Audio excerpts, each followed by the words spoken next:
Welcome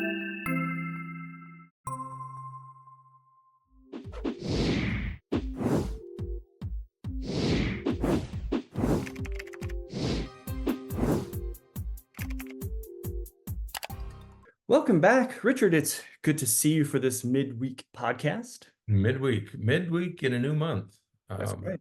Headed toward return to school. It is firmly August, and we're in the latter half of the year, and at first I was going to say, but we're going to talk about something unrelated to any of that, but it's not unrelated to that, because just as I was about to say that, I was thinking, you know what, the holidays will be here before we know it, and what is all about the holidays is family. Bernie. And we're going to talk about family today. We've had a number of podcasts over the last few months about parental estrangement, about parent alienation. We talked about these topics a number of times, and we're gonna touch on it a little bit again today, because we found a few articles that were written all by the same person, and I am not going to attempt. Wouldn't even. To mention. But I have to. Can I interrupt you? Sure. So as we were preparing this, the reason I've been laughing as you've been talking, I'm not laughing at you. The reason I've been laughing is because remember years ago when we were doing podcasts, and every time a holiday would come up, we would give advice about how to handle your relatives, right? This is what you got. It's family. You know, you have to deal with family. You can't get rid of your family, and you have to manage it as well as you can. We gave all sorts of advice. And here we are talking about, let's divorce our family. And I couldn't help but laugh when I thought, all that advice that we gave about how to manage difficult family members, and now we're doing a podcast on how do you get rid of family members? How do you separate from family members? Right. Well, and I think it's, but I think it can all fit together. We'll find a way, I'm sure, to get it all to fit together. Okay. But right. These articles were all written by Oceana Timpenhart. Yeah, and the links to all three are in the show notes. And we're going to kind of talk about each one, because she paints this picture that I think is really important for us to examine. And right. in the first article, she kind of gives a pretty bleak picture of parental estrangement, and that is primarily as it relates to family where the parents and the kids are no longer in contact. Usually the way that this seems to be happening is that the children, now even adult children, are refusing to have any contact or relationship with the parent. Mm-hmm. And this is a relatively new phenomenon. I mean, it used to happen, of course, on occasion, but now it's becoming much more common and much more prevalent, where adult children just are choosing not to have any contact with their parents. Yeah, as many as 27%. So that means if there are four of you sitting at a table, one of the four no longer has contact with their parents. Okay, that's fairly alarming, because generations ago, and it's not that many generations ago, certainly baby boomers, this was unthinkable that you would leave family members. It just didn't happen. And I can remember my parents saying, no, it's family. You have to deal with it. You can't get rid of your family. You can't divorce your family. They're your family forever. And all these phrases that we used. And that has shifted. That ethic, that worldview has shifted to where now more than one out of four adult children no longer have contact with their parents. Okay. One of the reasons we think is we have relinquished this collectivism, the idea that you do what's best for your family in favor of individualism. You do what's best for yourself. Right. Which is a very Western, very American thing anyways. We know that many of the Asian cultures, for example, are much more collectivist. They are much more interested and focused on what is best for the family or best for the community. Whereas here in the United States and in the West in general, it's more individualized, where, how can I become the best me versus how can I help to make sure that we are the best us. Right. Um, Right. and I agree. I think that part of that is certainly, at least to some extent, contributes to what we're experiencing with this phenomenon. Right. Yeah. And I think that's probably the main issue is that I can remember in my grandparents' generation, they were new immigrants and they had to stick together Mhm. to survive. They had to support each other in order to survive in this new country where they didn't speak the language, they didn't know the customs, they had strange foods and strange clothes, and so they had having a collectivist mentality was almost it was essential for their long-term survival. They had to support each other, so people got very close. They stayed very close. Large families and families were connected to each other. I can remember my mother talking about people, and I thought they were related to us. I thought they were blood relatives, and they were just very close friends. They might have been godparents or godfathers or godmothers, but they were almost like family. And so there was a collectivist mentality. Over time, as we've become integrated into the main culture, over time, we've shifted. My generation and generations after mine have shifted to more of an individualistic worldview. So Absolutely. in this first article, when we talk, she sort of asks the question or tries to explain why is there this, why do we have this increasing rates of parental estrangement? And Right. she poses kind of three very simple questions. Absolutely. And I think that these are really important questions because in my mind, these are the questions that help to, I guess we could use the word validate or support the idea of estrangement. And the first question is, do the people in my life nurture me or harm me? You Right. know, um, well, we'll just go through the three questions. Do the people in my life nurture me or harm me? Am I obligated to keep people who treat me poorly? Right. And are you being abused or neglected? And I think that if the answer is yes to some of those questions about being abused or being neglected or being harmed or being treated poorly, I think that in many ways it makes sense that you would make decisions as it relates to how much exposure you want to have to that. Right. That Right. makes sense. Now, that's not always the reason why people become estranged from their parents, Mhm. or choose to be estranged from their parents. But the answer to those questions, are certainly ones that you want to consider when making these kinds of decisions. Mhm.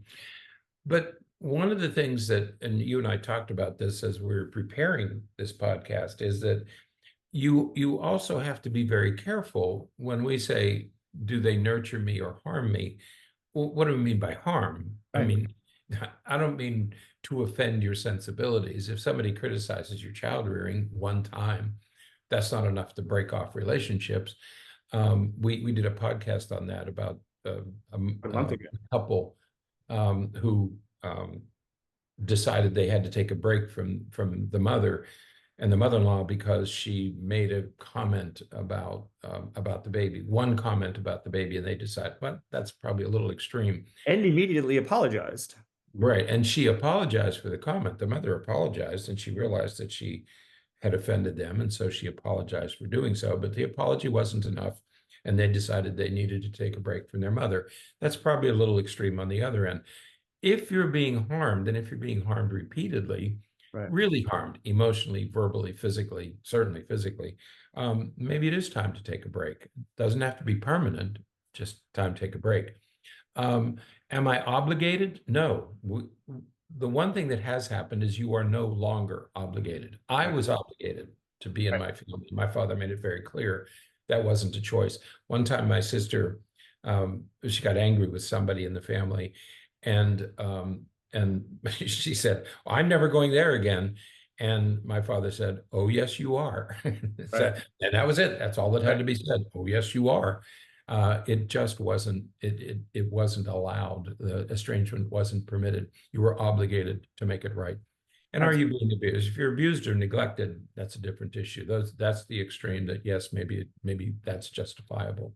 Absolutely.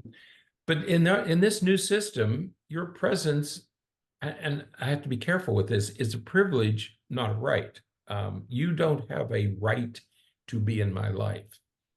If you're going to abuse me in some way, verbally, emotionally, physically, I don't have an obligation, and I don't have to keep you. It's a privilege to be in each other's lives, and it has to be treated like a privilege.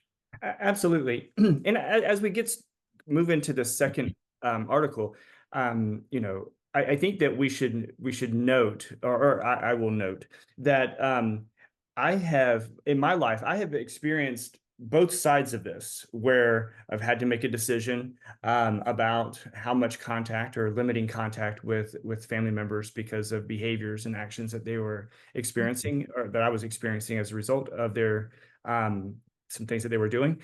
I've also been on the end where I've had others who have made decisions now to no longer have contact with me.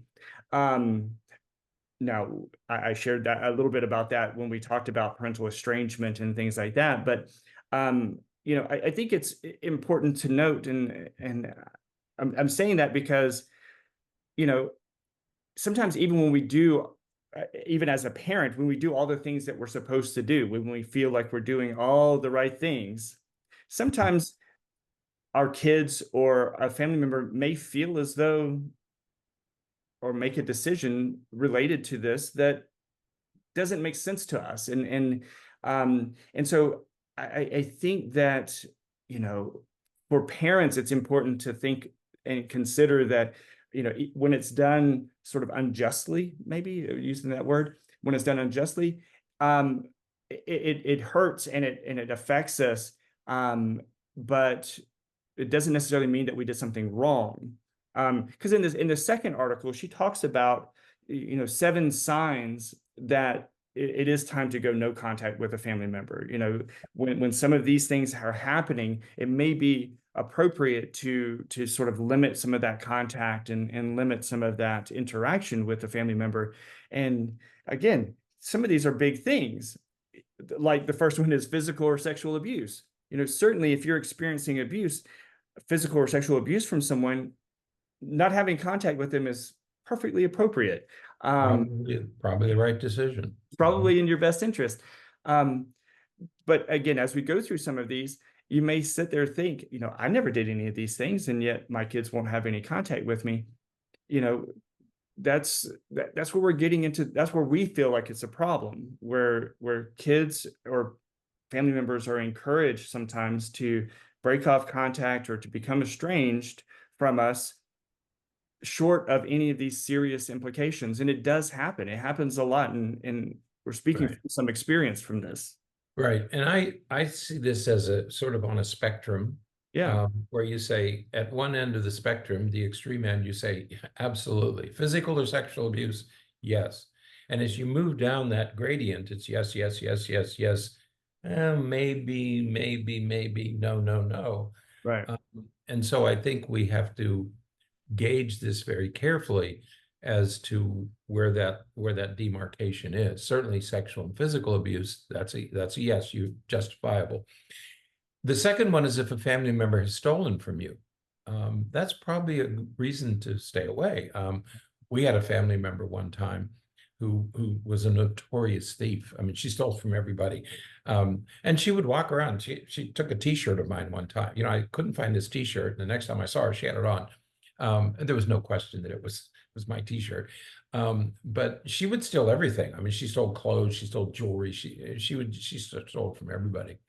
The third one is if a family member is actively working against you, that's probably grounds for, and that happens certainly in families where you'll get one person who will target a family member, and that's probably a good justifiable reason to stay away. Absolutely. Fourth is if you're coerced to live a life that makes you miserable.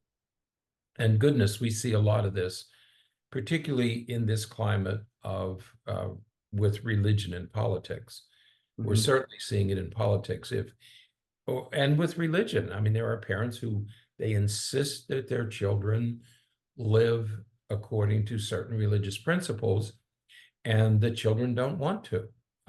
And so, at As what they become point, adults, they choose to go yeah, at what against point that. do you say, I don't want to do this anymore? I don't, I'm not going to pretend, I'm not going to live a lie, but I'm not going to do this. And if you force me to do it, I will just have to separate a little bit. And that often relates to one that is a little bit further down the list, it's number 6 on the list, and that is verbal abuse. But, a lot of times what happens in those situations is a person will feel as though they're being verbally abused or becoming a punching bag because either those political or those hyper-religious perspectives are pushed so hard, and they're made to feel guilty, or they're made to feel or they're things are said that make them feel guilty or feel bad or feel negative, or just feel unwanted or less than. And yeah, who would want to continue to be exposed to that? Right. Now, I have family members who have vastly different political and religious views that I do, but we simply ignore those differences. We just don't talk about that. We've learned over time.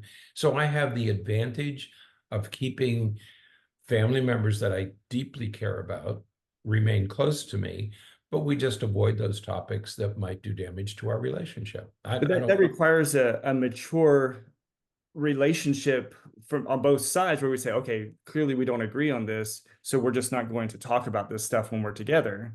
That's a very mature and advanced way to talk about it. It's just, unfortunately, sometimes people can't do that.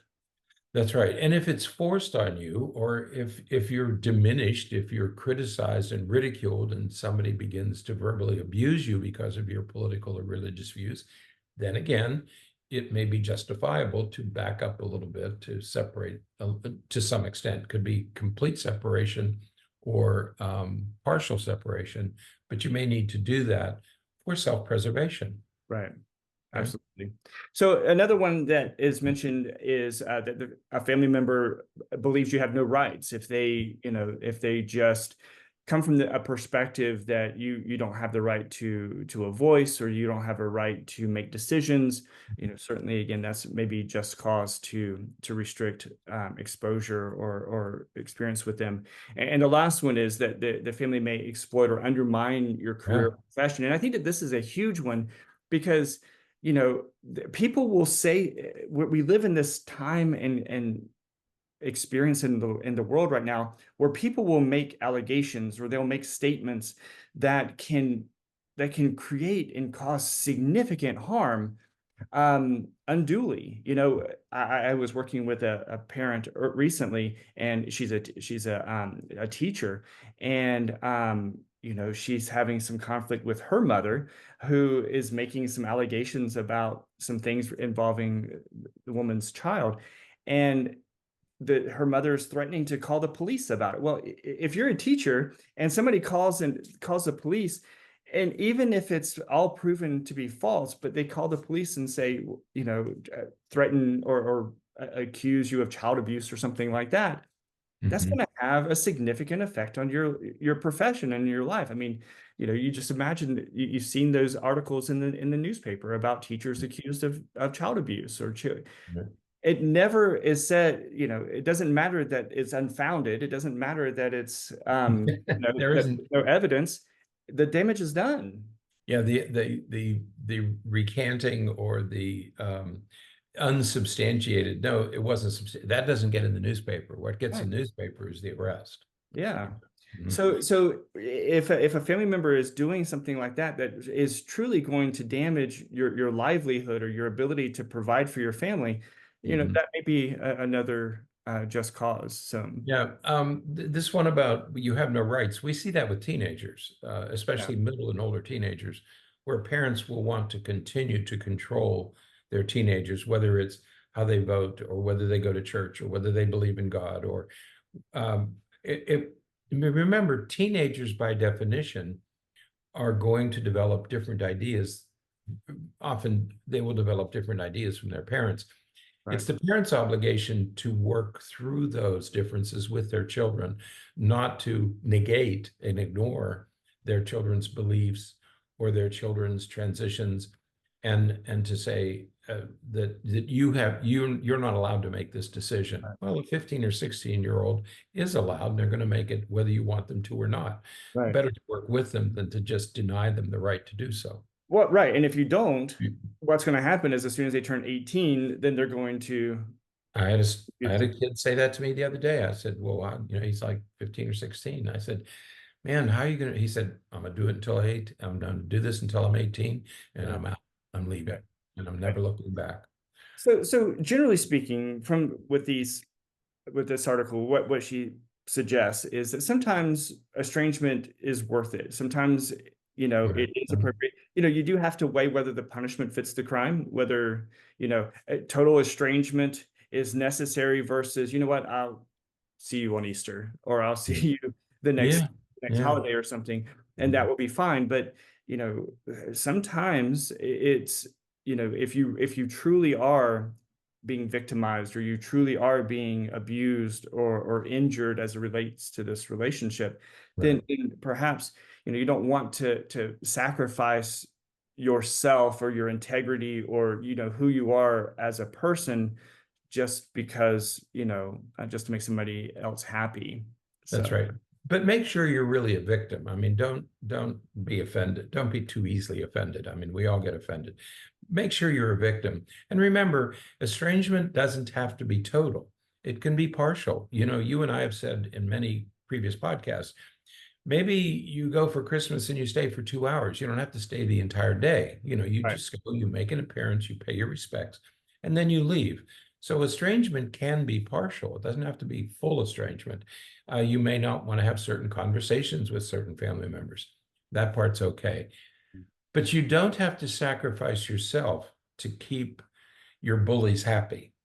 And I think that's the message here that is beginning to emerge from this recent epidemic of estrangement, is that you don't have to sacrifice yourself in order to keep other family members, especially family members who are bullying you or making your life miserable.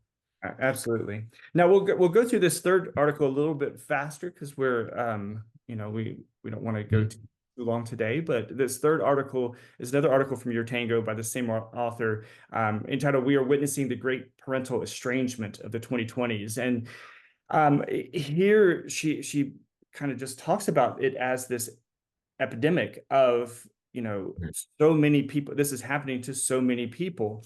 Mm-hmm. You know, she kind of talks about being a millennial, and I that love this. you know she says millennials are still traditional. Most of us millennials have been encouraged to set themselves on fire to keep others warm. I love that. I just love the way she encapsulates all these articles to me in that one sentence. Yeah. And it's to a large extent it's true. Yeah. But I think what's happening is we're getting this pushback. Mhm. I think in part because people have been so strongly encouraged by self-help books and therapies and things like that to have your own voice, and to stand up for yourself, and to say no, you don't have to tolerate abuse or any of those kinds of things. And so this social contract is starting to change. Right. And now people are saying, if somebody is making you feel lousy, if somebody is hurting you, Right. it's okay to go no contact. And it's funny because I just told a guy yesterday that I was meeting with in session that sometimes we've all been told family is family. You said that earlier, but sometimes a family member is just a jerk, Yeah. and Right. sometimes you just don't have to be around jerks if you don't want to be around jerks. And if it's a family member, it's a family member. You can't help that. A jerk is a jerk. And Right. Yeah. so you Mhm. can say, no, I don't want that in my life. Yeah. In the past 20 or 30, 40, 20 or 30 years, we've had all kinds of advice about that encourages us to go no contact with people who are damaging, who damage us. But initially, that was meant for friends and fiancés and neighbors and coworkers and bosses. And what has changed is that that is now insinuating itself into families. Now we're applying that same concept of estrangement to family members. That's what's new here. It's not the advice, it's being applied to family members. Yeah. And there are two, as she concludes this article, she said there's an old school and a new school of thought on this thing. The old school, of course, is family is everything. You can't get rid of family. Family comes first. You can always count on family. So you have to keep the family together, that collectivist mentality. That's the old school. But today there's a new school of thought, and she delineates a couple, I think, of important concepts in the new school of thought. Absolutely. And one of them is that is this idea that you can choose your family. You can, yeah. And again, I can see how that's rooted in solid, sound advice because, we have the family that we're born into, and then we have the family that we choose to have, and that's our close friends and our spouses and things like that. These are families that we choose, people that choose to be around because they support us and they make us feel good. And I think that that's one of the big differences. If you think back to that last article that we talked about, that the old school of thought is that family is everything. You can count on them, and they're always there for you. Well, for a lot of people, family's not. Right. Family's not Sometimes you always there can. for them. They're not always supportive. They're not always dependable and reliable. And many times the family that you choose, they are. Right. Yep. And then the second one is abusers will only stop abusing when you leave. You have to take yourself, you have to get away. I use the analogy of a bonfire. If you get too close, you're going to get singed. And so you got to step back. If you don't want to get singed, you have to step out. The abuse will only stop when you leave.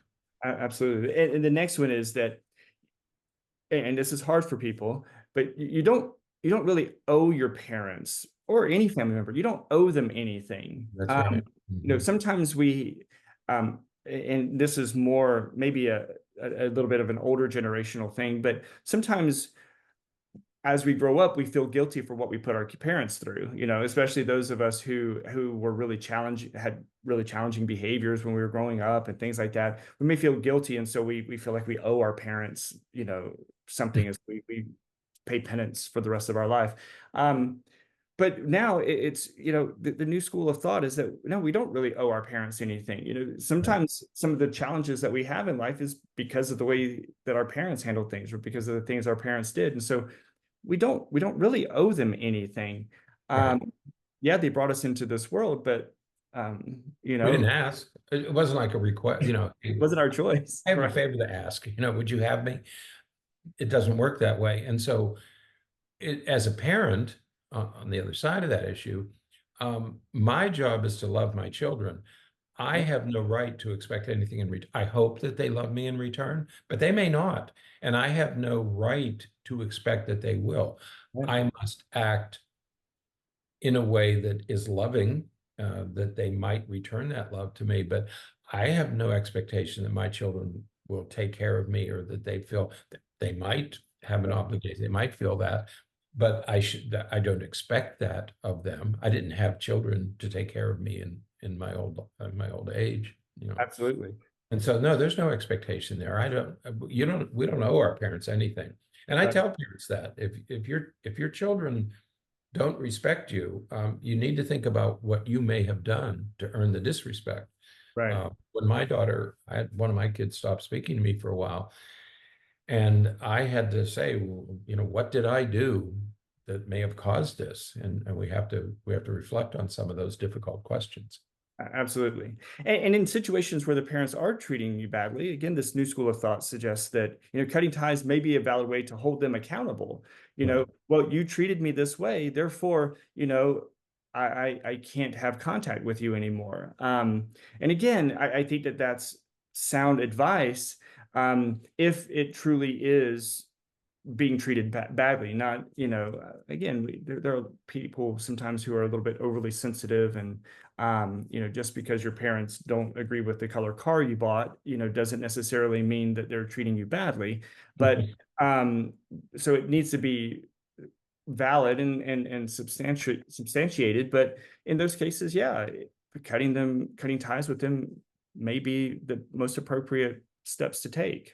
Yeah, and even if you are going to be estranged, it's a difficult decision to make. So make sure that the punishment fits the crime. Make sure that it's justifiable. But then in the last thing she talks about is you have to protect your peace. And I can tell you that as I got older, I agree with her, the more I love being away from drama. You get to an age where you just don't have to tolerate it anymore. You felt as a youngster, as a younger person, well, I have to put up with this. I have to do it for family. I have to do it for this. And then you get to an age where you say, no, I don't have to do that anymore. I've done it my entire life. I don't have to do it anymore. I will protect my own peace. And I don't want to be around all this stuff. I don't want to be around people who diminish me, who criticize me, who steal from me, who neglect me or abuse me. I want to be around people who care about me and support me. Right. So as we try to wrap this idea up, these three articles and everything, I think that where I land at least is that while estrangement isn't necessarily the most ideal scenario, there are certainly circumstances where it makes sense. Again, abuse, physical, sexual, verbal, emotional, you know, being taken advantage of, being ruled and dominated, and having your rights removed. All of those kinds of things certainly are valid reasons to say, you know what, I'm going to limit or cut off contact with this person, because again, like I said a minute ago, sometimes a jerk is just a jerk. It doesn't matter if you have the same DNA or not. A jerk is a jerk, and so you just have to limit that. Other times, you can limit contact. As you said, you can go to Thanksgiving dinner, but instead of being there all day, you just limit it to an hour or two, and you know what, that's long enough, and we're going to go. I think sometimes when you're in those situations, it's good to work with a professional to kind of work through some of that, and so that you can make sure that you're making a sound decision, because it is a profound decision to make, and it deserves some contemplation, some discussion, some review with somebody maybe on a neutral stand, just to say, you know what, that makes sense, or hey, you know what, maybe you should think about this, or maybe you should try this first. Yeah. And if my conclusion after reading all this and thinking about it, if you're contemplating estrangement, don't do it to punish the other person. When we talked about that other family where the mother made the comment, it felt like the son and the daughter-in-law were punishing the mother for making the comment. If you're considering estrangement, don't do it to punish another family member. Do it to protect yourself. If you really need to protect yourself, decide how much contact you can tolerate. It's like a boundary. What can you tolerate? And then live your life according to your tolerance level. But don't engage in estrangement as a way of punishing another person. That's not going to help either one of you very much. Absolutely. I think that we will certainly be talking and sharing more on this topic. As this author says, this is a phenomenon happening more and more often, More and more common. past few years. Right. So we'll talk more about it in future podcasts. But until the next time, stay happy, stay healthy, and forget to be afraid.